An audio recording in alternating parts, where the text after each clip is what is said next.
Oh man, Johnny, man, I'm so excited about this next segment. I'm so excited about our Behind the Lens this week. We'll be talking to Ingrid Nin, That's right. who is a producer who you may not have heard of her name, but you've heard of some films, some little small films, Little I small think. film. Some Academy Award nominated Yeah, films, such as like American American Fiction, Fiction. something like Yeah, that, some little small movie. I think we That's watched right. it. We might have watched it a We few may have times, watched that a couple times. But we'll be talking to her coming up next on Behind the Lens.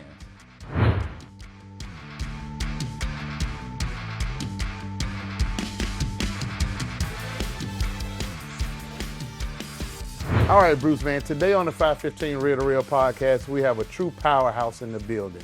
Ingrid Nin is a literary assistant at 3 Arts Entertainment, the creator and host of EntertainX podcast, that's how she says it, and she's passionate about advocating for elevating Latinx voices in film and television. She's been behind some major projects, including American Fiction, and she's steadily carving out her own path as a creative and a future producer to watch out for. We're excited to dive into her journey, her vision, and everything she brings to the industry. Ingrid, we welcome you to the show. How you doing? Ingrid, how are you? Thank you for having me on, and thank you for the flattery. So the bio was excellent. It made me feel way better about myself Oh, than wow. I used to think I am. So I love it. I love it. And thank you again for having me on today. Too funny. Thank you for joining us. No, my pleasure. My pleasure. Honestly, like I said, I'm always more than happy to speak about my journey, my experiences throughout entertainment thus far, and share my knowledge wherever I have to you both and to all your viewers out there. So yeah, thank you again for having me on. Yeah, we thank you so much. Thank you. So we'll go ahead. Yeah, we're gonna go and get into it. it. So you've worn a lot of hats in the entertainment industry, from internships to working at 3 Arts Entertainment. Which role has taught you the most so far, and why? I think my time as an assistant has probably been the most eye-opening for me personally. Before I started working at 3 Arts as an assistant, and I started working at 3 Arts in 2021. Before that, I had done a bunch of internships and in a bunch of different areas in the industry. So from commercial to documentary distribution to like scripted development, like a whole plethora of different avenues.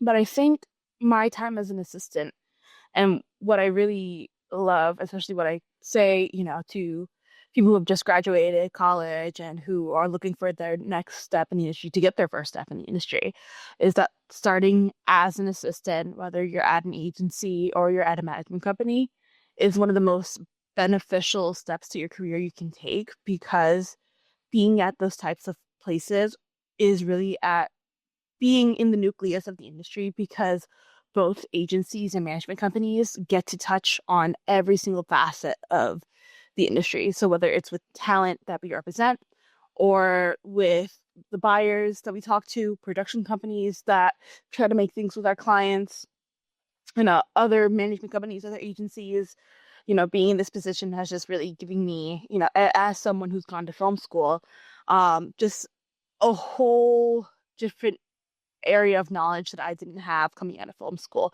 and sense of the business side of entertainment and how that works and how the day-to-day of getting a project made, it's just been like one of the most insane experiences of my life. And I'm very, very grateful to have been able to be in this position to learn so much, especially from where I am.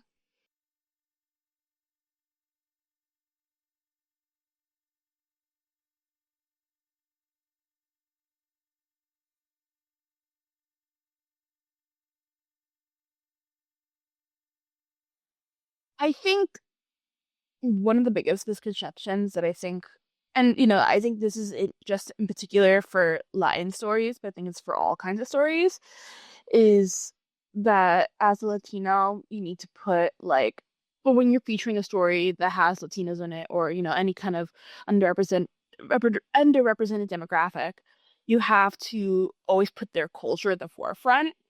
And that can lead to a lot of projects just feeling very inauthentic, because even though we always lead with our culture in terms of, we wear our culture with pride. That's just the way Latin culture is. it's not all that we are. And I feel like that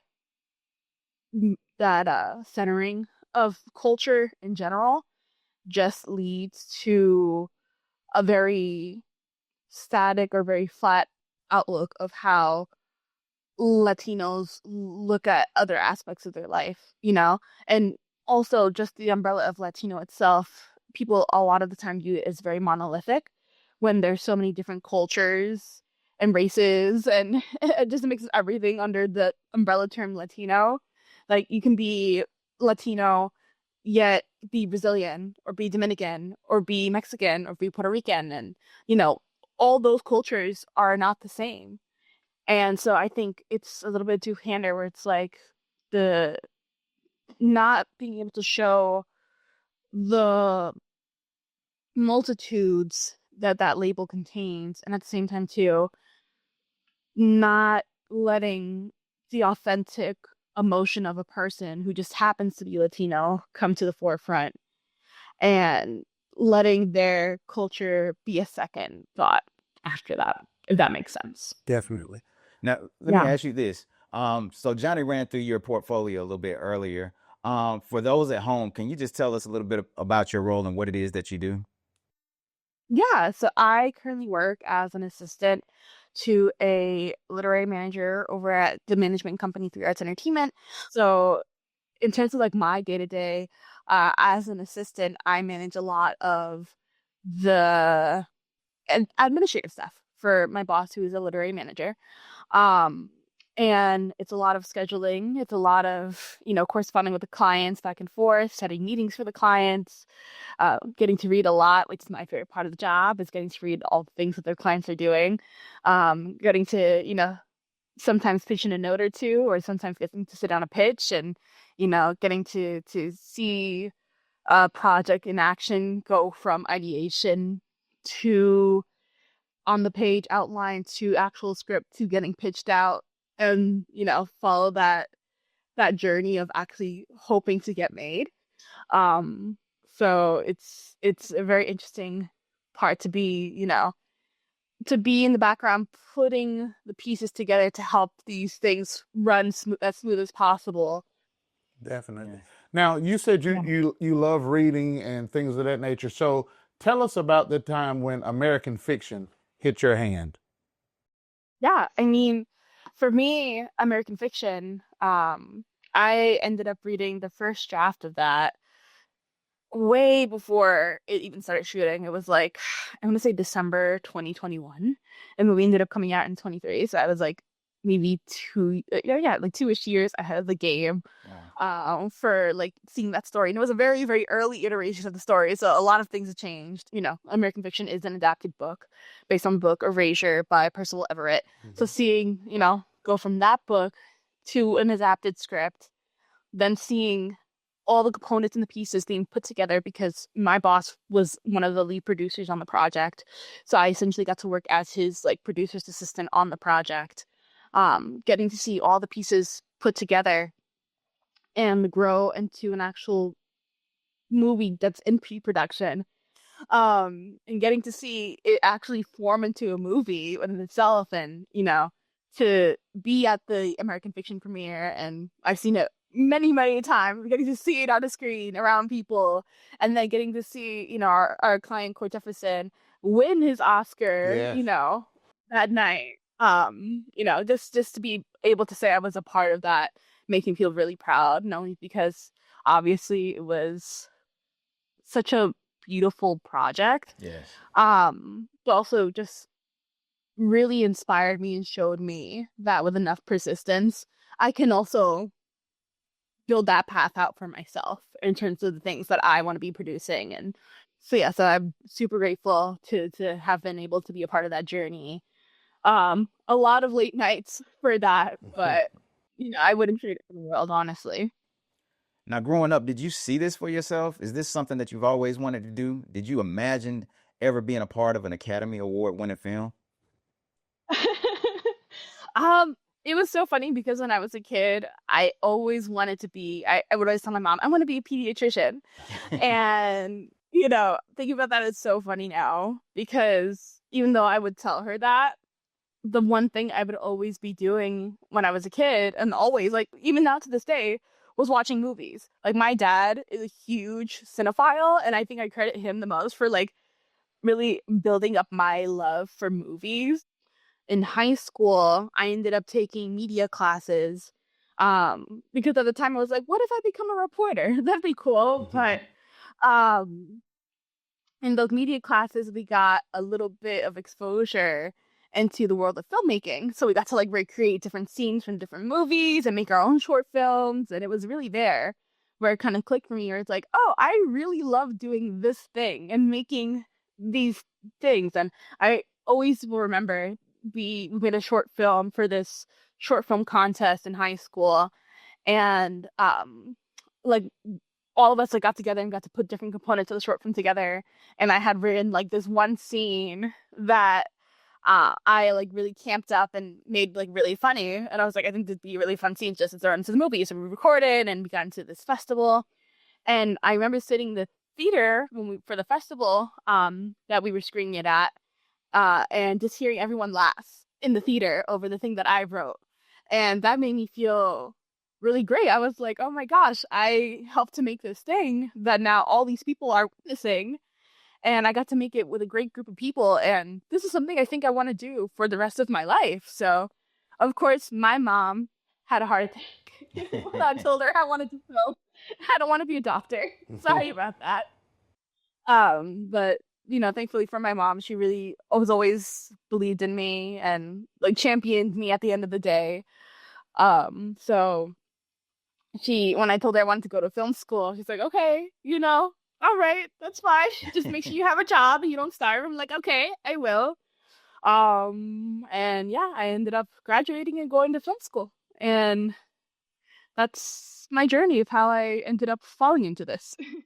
That's cool. Now, as a producer and a creative, what is the most exciting part of bringing a project from concept to the screen for you? For me, it's really digging deep with the writer and, or whichever creative that I'm working with, and really getting to help fully realize the vision for them on the page. Like for me, I really love the development stage of a project when I'm really into the notes with the writer and helping them shape a script to be the strongest formation as possible. And I really do think that this job in particular for helping me be a better note taker and be a better note giver, because I can now translate that over to the projects that I personally really love and really want to, make. Producing is not for the faint of heart. No, it's But not. it's really exciting. But we're currently on a festival run for a short I produced with my producing partner, and two really wonderful creatives. The fact that they came to us with like this script that they wrote and now it's screened at like 5 different festivals, it's almost insane. So yeah, producing is tough, but I really wouldn't trade it for anything else. Can you tell us about that project? Yes, so that project is called Like a Virgin, which is a dark comedy, written and starred by the wonderful Rebecca Rivera and Francesca Santo Domingo, and directed by my producing partner, Luna Cubides Romero. And it's been a wild journey. We won 2 festivals. We won Best Music at the CUNY Film Festival and Best Dark Comedy at the Austin After Dark Film Festival. So being able to have screened it in so many different places, we screened it in Philadelphia, a couple times in New York. We're about to screen it in Miami now for Memorial Day weekend. So if anyone wants to come up to Miami and watch the movie at the Urban Film Festival, please feel free to. We've even screened it virtually at a virtual film festival. So it just reminds me of the expansive influence that movies have in general. And at the end of the day, too, just reminds me of, this was made for a reason, and here's the reason too. So yeah, that was a long journey. We recorded that 2021. Yeah, we shot in 2021. We were in post for a while because we had a lot of, always managing as producers through the highs and the lows. So we're managing the highs and the lows in post production. Definitely understand that. But yeah.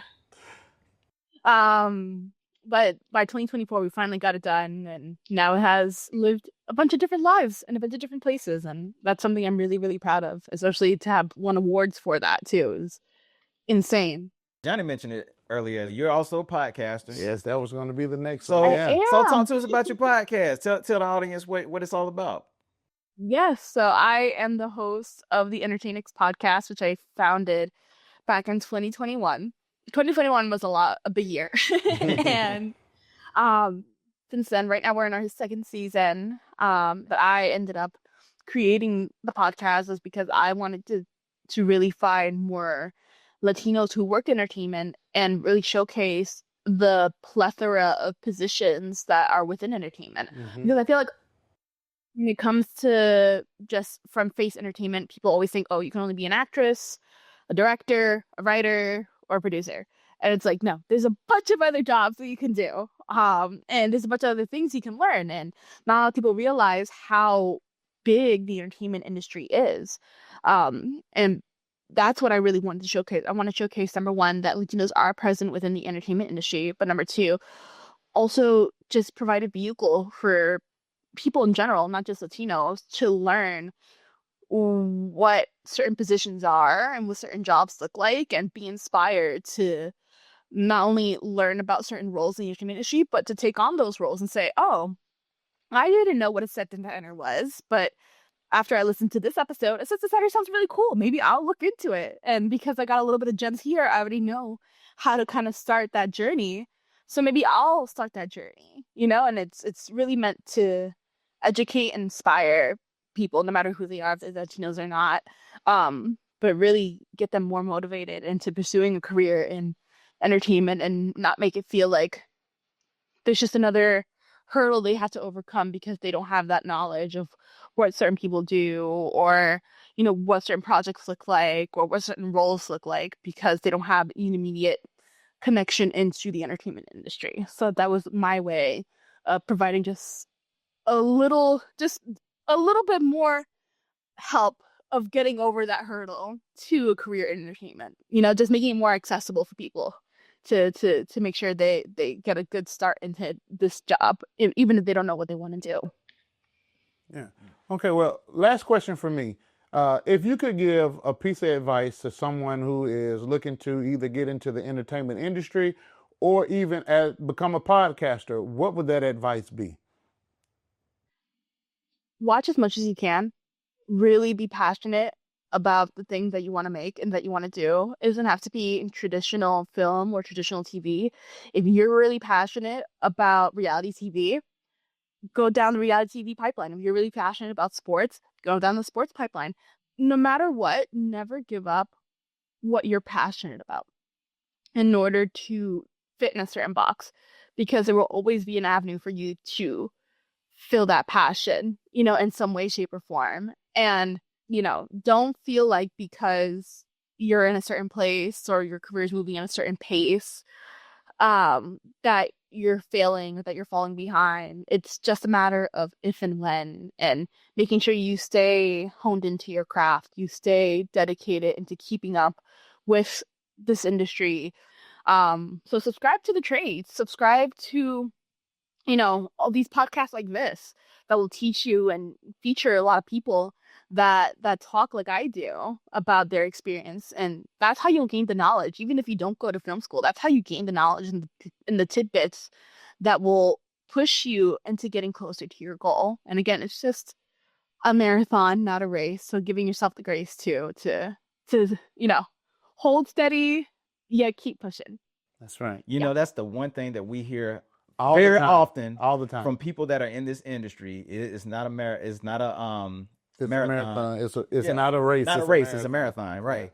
Yeah. And I think that goes very far for anyone that has an interest in this business, because it's not something that's going to happen overnight. But if you stay the course, and like you said, you just study and just get involved in it, it can happen for you. Yeah, even if you're not based in LA or you're not Right. based in a major film city, Find the people around you who are a part of film groups. Go on Facebook and look at what the film groups around you are doing. If you want to take a crack at making a movie, make a short film in your bedroom. There's Right. always ways to find and challenge yourself, even when you don't think you can, no matter what level you're at, you know? So always making sure that you're challenging yourself. And again, you're feeding that passion as much as it feeds you. That's right. Awesome. Well, Ingrid, we appreciate you being on the show today. Can you please tell our audience how they can find your podcast? Yes, so our podcast is the EntertainX podcast, so entertain with an X at the end. We're on all streaming platforms, so Spotify, Apple Music, anywhere you stream your podcast, we're there. You can follow us at EntertainX Pod on Instagram, and you can follow me at _Ingrid Marie if you want to see my journey and follow my journey into the movies that I'm producing and the things that I'm making. But yeah, we'd love to have you here and tune in to our podcast because it's a great one, and we're diving into a lot of different areas outside of traditional film and TV, like music and sports and things like that. So yeah, thank you for having me again, gentlemen. This was wonderful. Yeah, we really enjoyed you, Ingrid. You are a true champion, and we just thank you for your time to talk to us and to give insight to our audience. We really appreciate it. Thank you. All right. And yeah, wonderful. Ingrid Nin, everyone.